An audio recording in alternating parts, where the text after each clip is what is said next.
Hello, everyone. My name is Stephen Murray, and welcome to another episode of The Gift of Giving. This week, we are very, very pleased and proud to have a lady who's the executive director of Nevada CASA Association. It's an amazing organization. If you're tuned in from out of state, please stay and listen because there's going to be a lot of wonderful information shared here. So I'd like to welcome to the program Kimberly Coates, the Executive Director of Nevada CASA Association. Thanks for being with us today. Thank you. I'm very happy to be here. It's a pleasure having you, I can assure you. And I think you do wonderful work with children, children who have been abused and neglected. So please give us a brief overview of the organization and when it was founded. So Nevada CASA was founded in 2018. Nevada CASA is a state organization. So there are 8 judicial districts that the state is over. And each of those judicial districts have their own CASA program. Generally, they're court administered. And the state is there to help provide training platforms, to be a conduit for large federal funding, and just to generally assist the programs in carrying out their daily activities.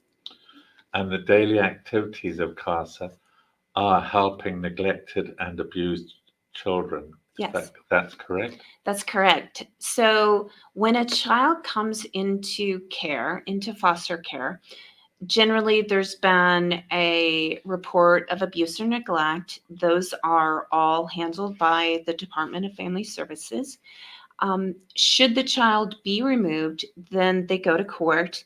And at that time, a judge may or may not assign a CASA volunteer, which stands for Court-Appointed Special Advocate.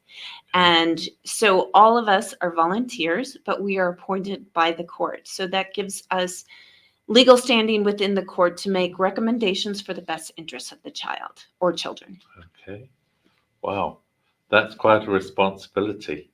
It is. It is. And it's an important responsibility. Yes, because a lot of times when a family comes into care for whatever reason, whether it's abuse or neglect, parents may have their attorneys, the state has their attorneys, a child might have an attorney, but the one person that is generally the constant between the child and all the various parties in the case is the CASA volunteer. Wow. And so they're the ones that might go to the school and make sure that the child or children are receiving the necessary individual education plans, IEPs that they need, or they might recommend that the children have therapy and get that.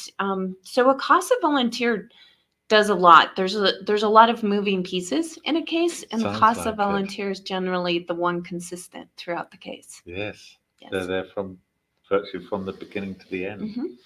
And you mentioned this is a statewide, but it's also a national organization, correct? But each state has its own guidelines and its own parameters, I'm assuming. Yes. As each of the judicial districts. Yes. So there is a national CASA GAL, which stands for Guardian Ad Litem, organization throughout the U.S. Under that, there are 46 state programs currently. And sorry, excuse me. It's okay. Sorry about that. Sorry, go ahead. There are 46 state organizations, and some states, like for example, New Hampshire is a state organization that is a direct service. So the state handles everything. In a place like Nevada, you have a state organization, but then you have judicial districts with their own CASA programs in each judicial district that is currently running and operating. It's nice that we have that many, that's overseeing. So it's not one person overseeing the sprawl. Yeah. Approximately how many children are assisted through the Nevada CASA program each year? Approximately. Well, currently there's about 4,000 children in care on any given day in Nevada. So that means children that are in foster care, kinship placement, could be a group home, any child or children in the system. generally about 4,000, and we serve about 24% of the kids currently in care statewide. So 1,000. Obviously, cases come and go throughout the Sure. year, so that number can go up and down, but it's generally around 25% of kids in care we serve. Boy, that's quite a sizable number. It is, truly but is when you think. our goal is to get to 100%. Oh, of course, but yes, but Yes. you haven't been around that long. Yes. It takes a while to get established and get known. And now, how are you made aware of these children? Is it through Child Protective Services or social services? Yep. How are you So made aware of them? CASA volunteers are appointed, as I said, by a judge. So when children come into care, they're assigned a social worker, case manager, and then they start moving their way through the system. Maybe that's providing services for mom and dad. Maybe that's, drug and addiction services for mom and or dad, parenting classes, therapy, etc., depending on the level of abuse or neglect in the case. Once the children come into care, they go to court pretty quickly after they're removed from the home to set up all of these processes. And at that time, the judge may assign a CASA volunteer to be a part of that case. It depends on how many volunteers are available. If there are volunteers available, generally, too, CASA volunteers are assigned to some of the most egregious cases. So, because it's so important that those children have that consistent voice throughout their Yes. stay in care, that if the case is particularly challenging, the judge really wants to have a CASA volunteer on the case. Good. Yes, it's very good. That really is. Now, if a member of the public suspects child abuse or neglect, are there phone numbers that they can call to report? Yes, and I believe you're going to show those on the screen, that if you suspect child abuse and neglect, you don't have to worry about making any judgments. You simply make the call to one of the hotlines and they will take it from there. So don't feel afraid if you're not sure if it may or may not be abuse, because generally the lay public doesn't know what may or may not be abuse or neglect. So it's really up to the Department of Family Services to come in and they will do the investigation. And if they find that there's cause, they will remove the children. Okay. And now you've got 3 hotlines. You've got one in Clark County and one in Washoe County, and then one for the other 15 counties.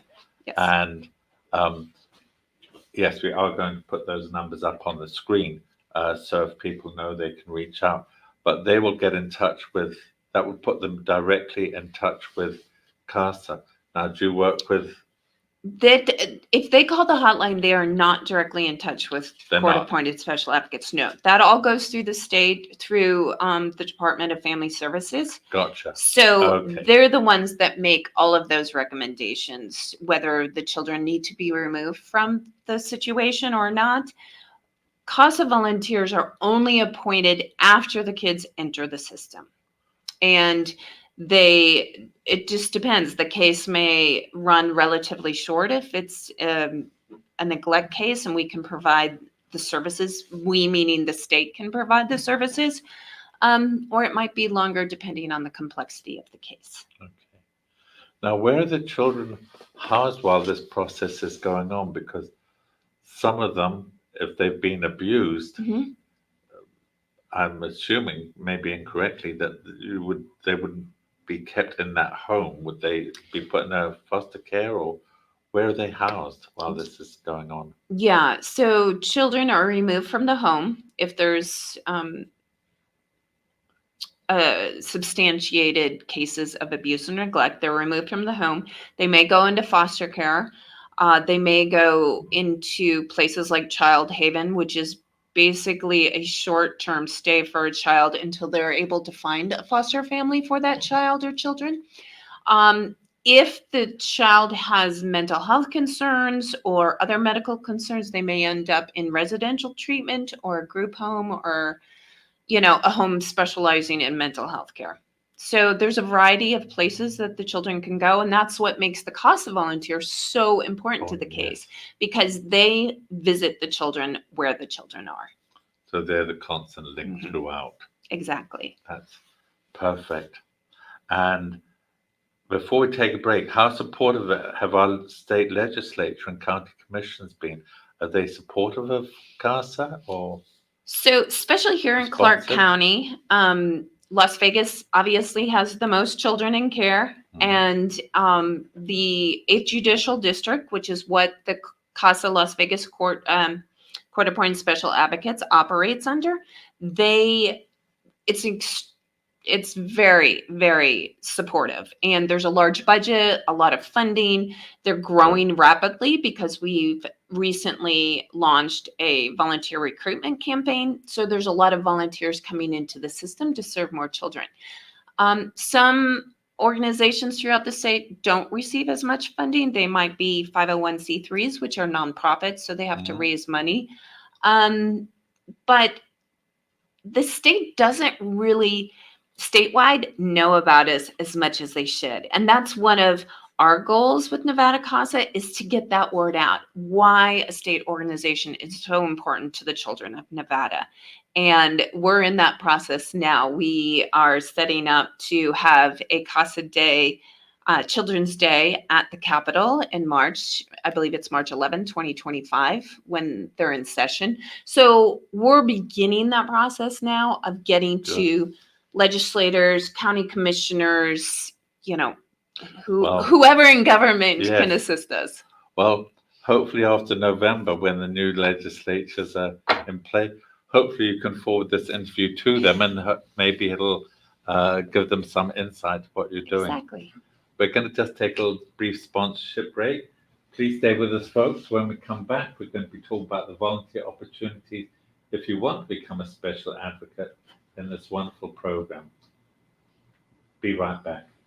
Introducing Pacific Coast Capital, your partner in finance. We provide financing for your business. Speed, flexibility, and creativity are the foundation of our service. We'll help you navigate through change and opportunities. Our 90-plus years of experience ensures quick turnaround on loan decisions. Ride the wave to prosperity with us. Ready for new funding? Visit our website today at pacificcoastcap.com. Hello, everyone. Welcome back. And I'd like to welcome back Kimberly Coates, the Executive Director of CASA, Nevada CASA Association. Let's talk about the volunteers, the special advocates, and what the process is and what's required. So let's get into requirements first. Do you require college degrees, or do they have to have a law degree or a psychology degree or anything like that? They do not need to have any special degree. In fact, when I became a CASA in 1993, I was in my late 20s. I was a business owner. I had not graduated from college because I had started my own business. And I learned about court-appointed special advocates through a really sad case that happened in Kansas City with a young girl who had been abused and neglected. And eventually the mother's boyfriend murdered her.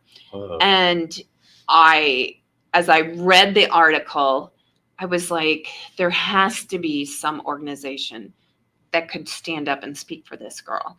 And literally within days, maybe a week, there was an article about court-appointed special advocates. And I went through the training in Kansas City and became a court-appointed special advocate in 1993. And I also served as a court-appointed special advocate here in Las Vegas as well.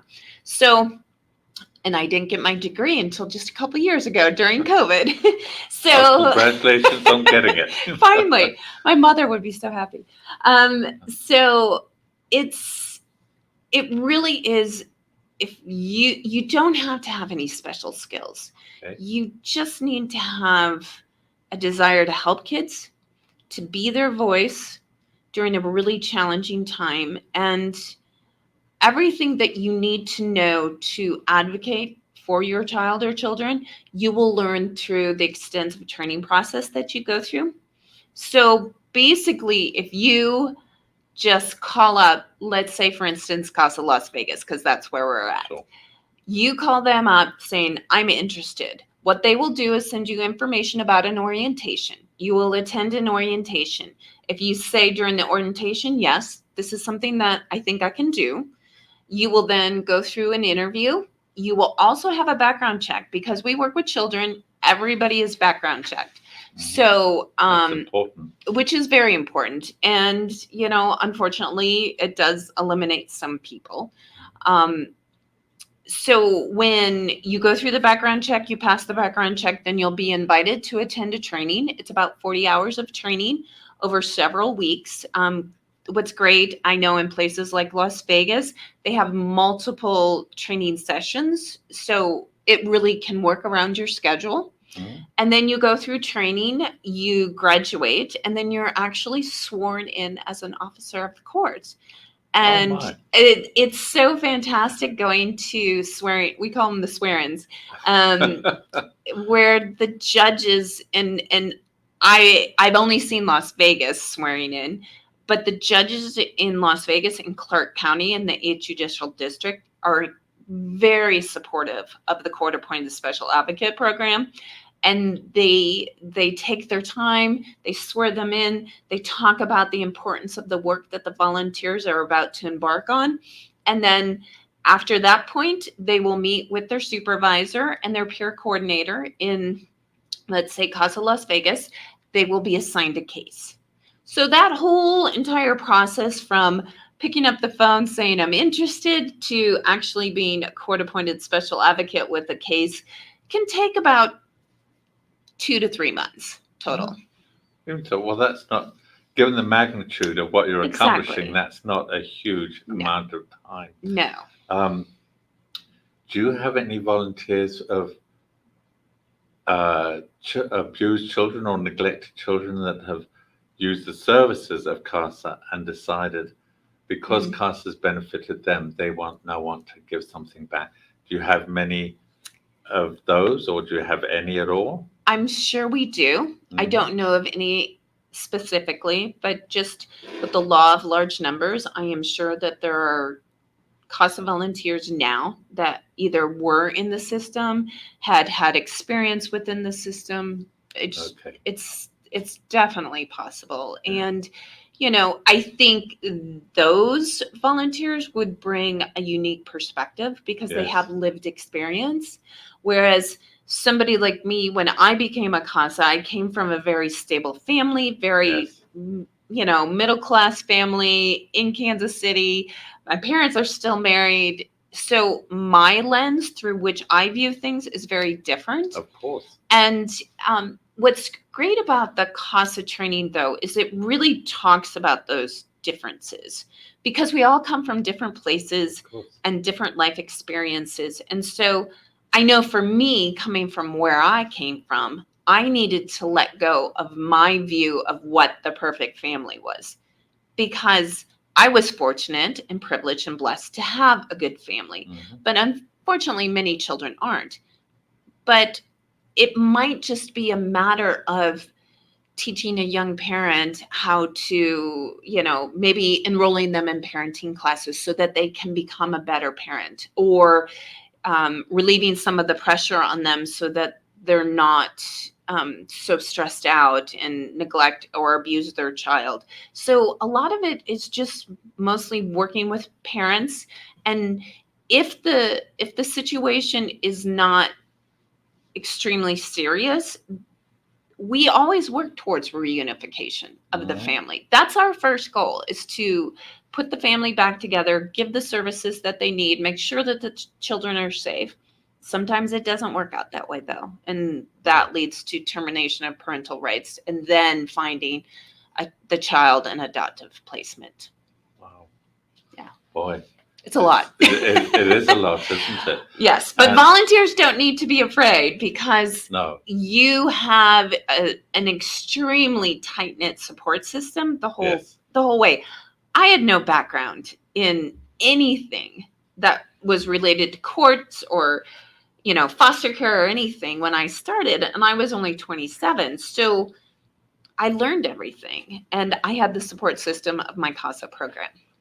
Well, it's nice knowing that there's that solid base of support. Yeah. I know that it's not a nebulous Yeah. background. There's a solid base.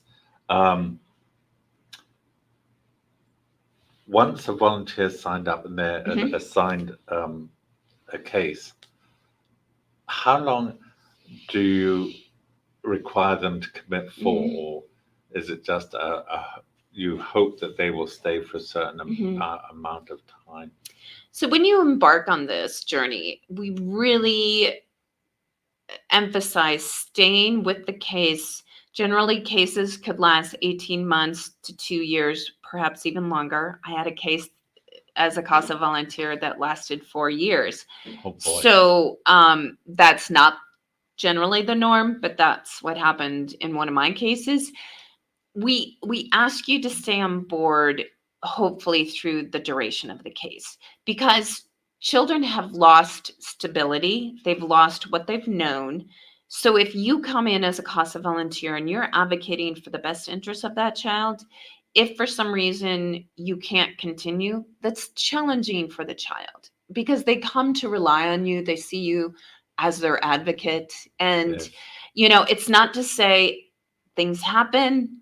Sometimes people have to step down. They might move. Las Vegas, especially, is a very transient town that the children are followed throughout this entire process with peer coordinators, which is basically like your next level of CASA volunteers that help support new volunteers. And then you also have your volunteer coordinator. You have the program managers at CASA. So you have a layer of people of support that can take over if something happens. But we really encourage volunteers to stick with their kid until the closure of the case, whatever that might look like. Well, as you said, the kids have been through enough chops and changes, and we try not to add to that. The special advocate is the one constant. You probably want to keep that. Now, presumably, the special advocates, they have to appear from time to time in front of the family court judges. Yes. Let's say that the parent is fighting this case, they want to keep the kid. Are there times when the special advocate might have to appear in front of the appellate court or court of appeals or Supreme Court in the state of Nevada? I don't know if that's the case, but as a volunteer, you will go to court hearings and you submit a report that is vetted by your program manager or your volunteer coordinator at your local program. So they know, the judge knows what's coming, and the judge will know your recommendations ahead of time. However, the judge may ask your opinion. They may call on you during a court session. And, I've had cases where I've agreed with the parents, and I've had cases where I was in opposition to what the parents wanted. So again, your job as a court-appointed special advocate is to advocate for the best interest of the child. Not necessarily what the child wants. Yes. That's the child's attorney, but what the child's best interest is. So that's a nice note to end this section of the program on. Food for thought there. Please stay with us, everyone. We'll be right back after the sponsorship break. And if the special advocate program isn't for you, don't worry, there are plenty of other volunteer opportunities for you that we'll discuss in the next segment. Stay with us.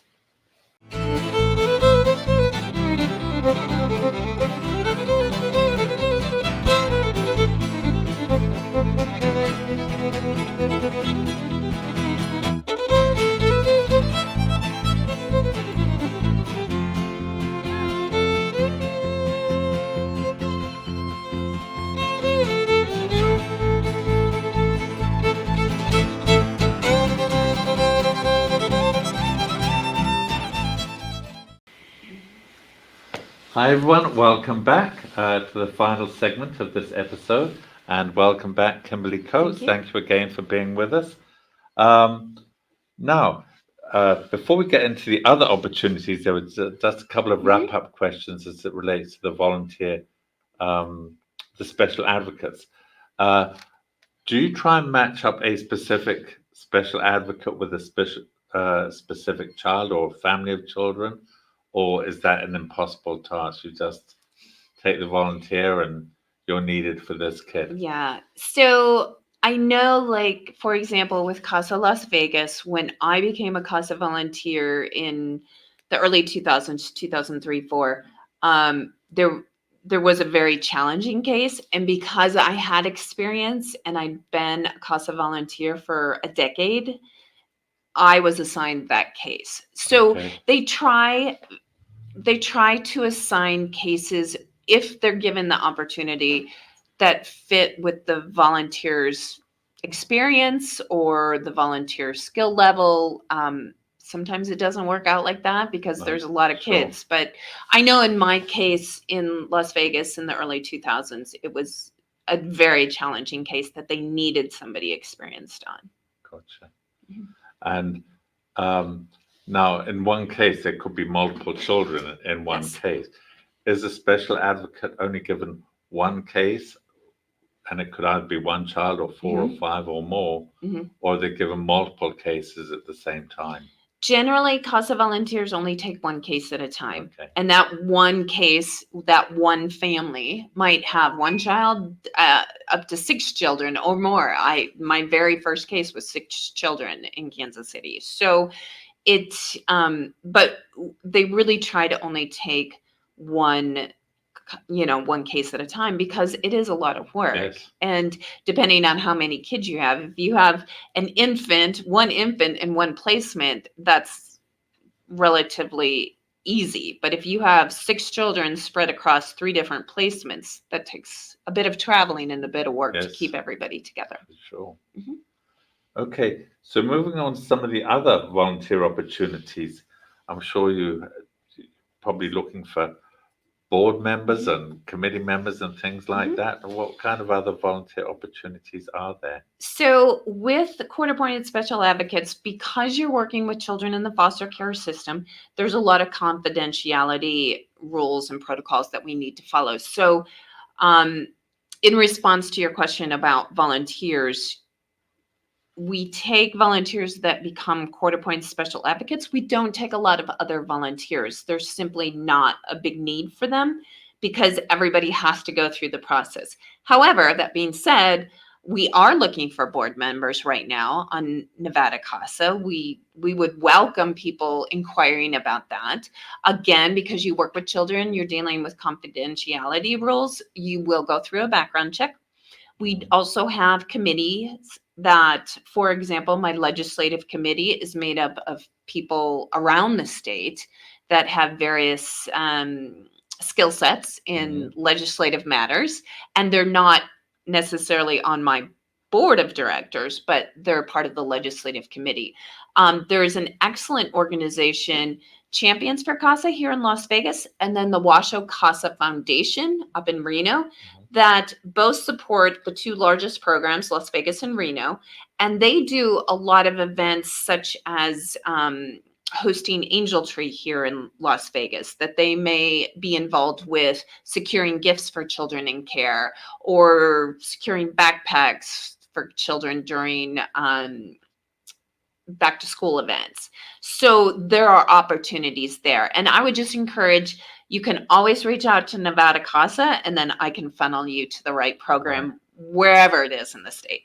Yes, because I saw also you look for in-kind gifts, and I think one of them was gift cards for gas stations because there's a lot of traveling and your volunteers can't always afford that.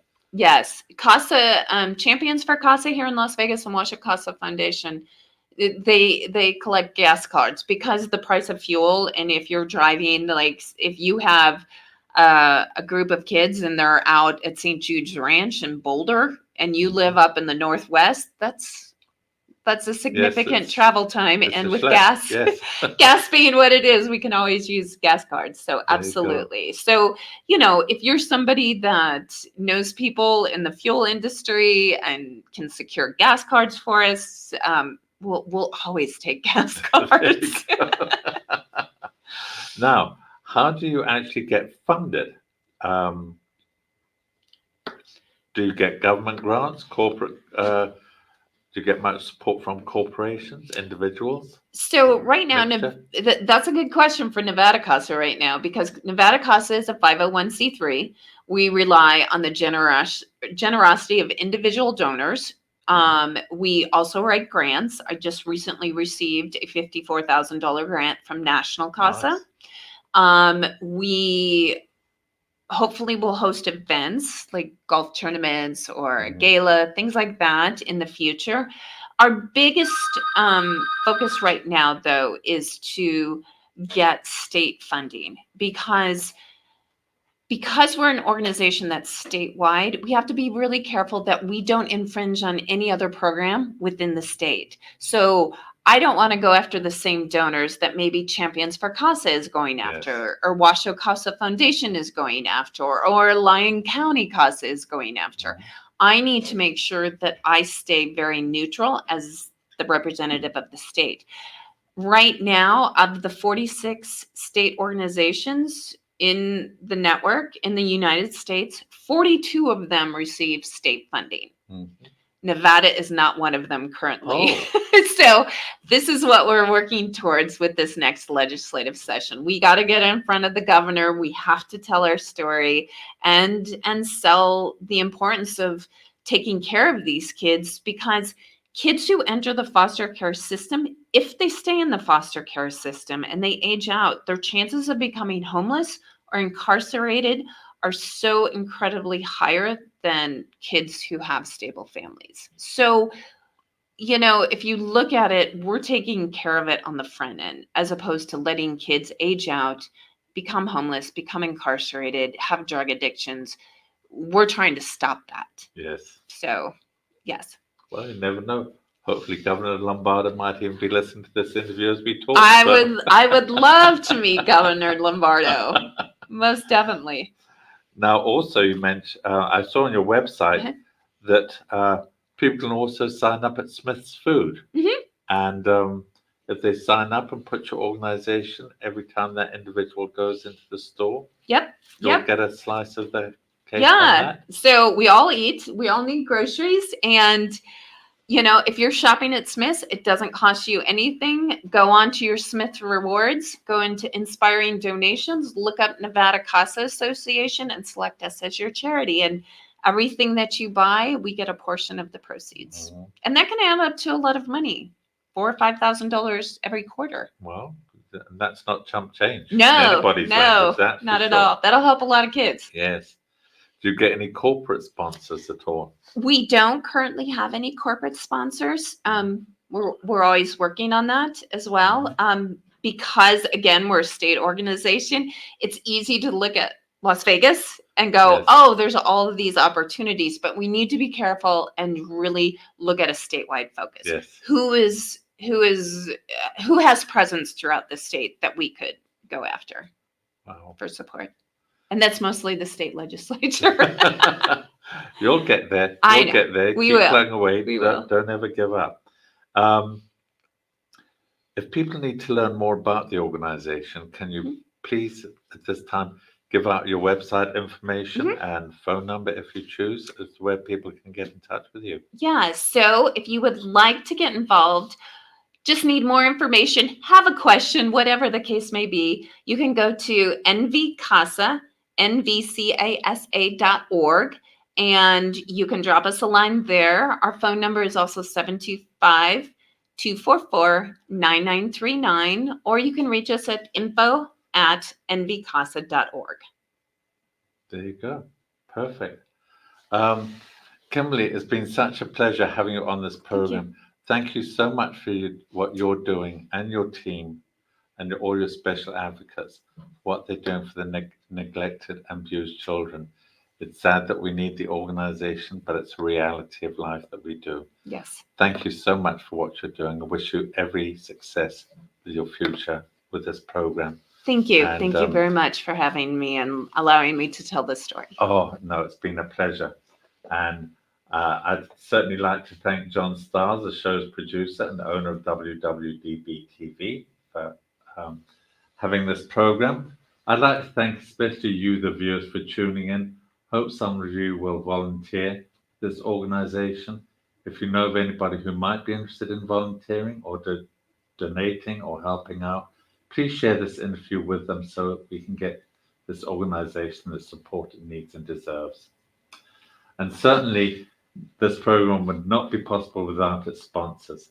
I'd like to thank all of my sponsors, the Firelight Bar, Pacific Coast Capital, and Power Wealthy Partners, and my business partner, RJ Champion. You'll hear his message right at the end of this program.